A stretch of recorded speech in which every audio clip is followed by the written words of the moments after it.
5 through 7. And Mahlon and Chilion both died.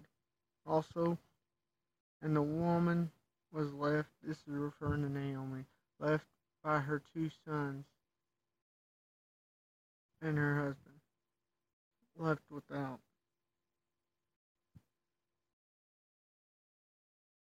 So her sons died. Her husband's dead. She's a widow without children. At this point, the next of kin is supposed to take over, whoever that may be. Which, at the point of her husband's death, the next of kin was her sons. At this point, it would have been a brother-in-law, maybe a distant cousin. They care for her.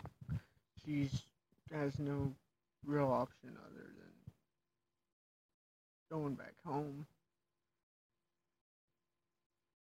Because she ain't young, so Moabite's probably willing to marry someone of her age. So going back home seems to be the only option.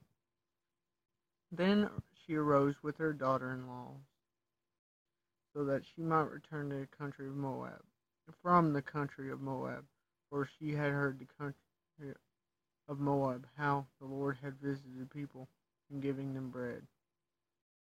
Okay, so there's bread back home.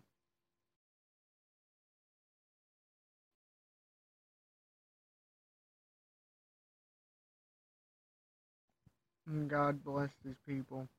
And the Lord visited his people, giving them bread. So there's no longer a famine. There's no longer a reason for her to stay here. It's possible that the famine happened this whole time they were there. Long famines have happened before, due to droughts and multiple things. Oftentimes the land becomes desert and barren by that point.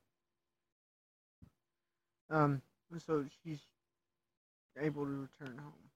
Her daughter-in-laws are probably at the age where remarrying isn't that big of a deal for them.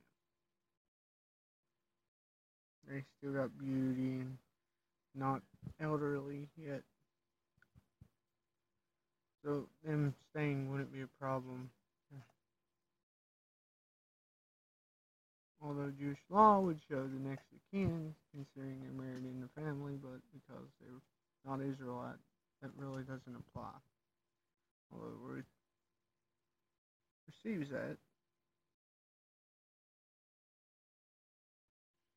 Therefore, she went forth from the place where she was, and her 2 daughter-in-laws with her, and they went on the way to return to Judah.